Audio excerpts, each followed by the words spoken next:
was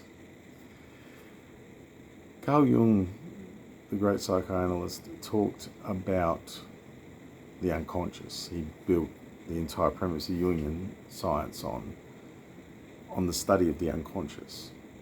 And the singular premise that he developed was that only by making the unconscious conscious do we become free and aware human beings. There's enough psychological studies that have been done over the last 40 or 50 years to argue that most of us are exhibiting far less choice than we think we are. And that we're, more robotic in ways, following parental scripts, social scripts, cultural scripts, environmental scripts, in-group scripts, that we aren't making deep choices about ourselves and what we're doing, and we're certainly not exploring the unconscious motivations that drive us. So on top of all the external environmental cues that we're often unaware of, we're also unaware of the internal ones, the inner dialogue that's going on, and quietness, contemplation, contemplative practices common in philosophy and philosophical practice, exploring a premise and following it back down the rabbit hole to its causal assumptions, exploring potential bias, exploring potential subjective strains of thought and feeling, and tracing them back. They're foundations to both philosophy and psychology, and they help to explore the unconscious, because we're only really aware of the unconscious through its effects in our conscious life. But we can look at things that we do, look at things that we express, say, and feel, and follow them back. You can literally make a mental trail, follow the rabbit hole, back further enough, you will start to see and make a map of your unconscious inner landscape. That unconscious landscape is where most of us is at. Our unconscious is smarter, more intelligent, has more capacity, and makes all the major decisions. It's usually, most of our decisions made several seconds ahead of the conscious mind. The conscious mind rationalizes decisions already made by the unconscious. The closer that we can bring the awareness of the conscious and the unconscious together, the more that we can integrate,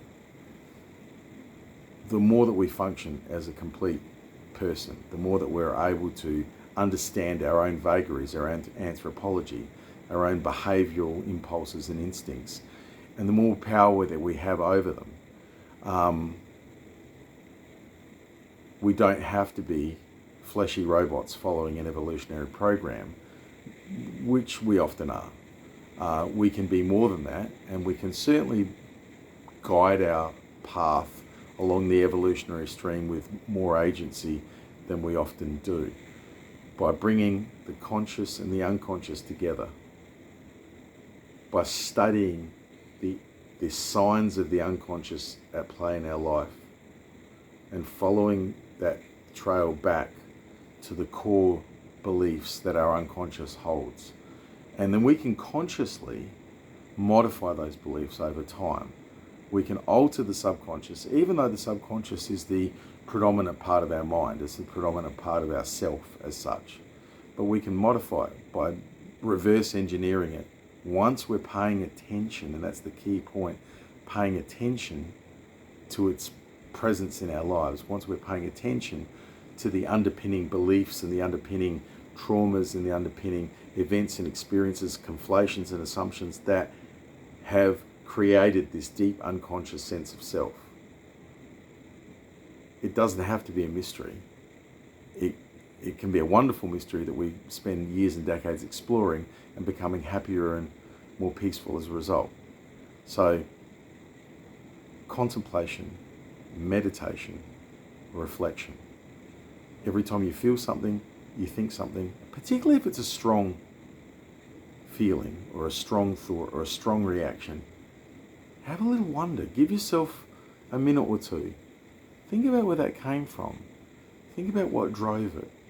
Why is your reaction so strong? Especially if you're certain that it's the right one. That's the one that we most often need to explore. If you're really, really certain that you're justified in a reaction or feeling or behavior, it's even more important to explore why. Because you could be wrong, and that's wonderful to discover that you're wrong, because you can correct that.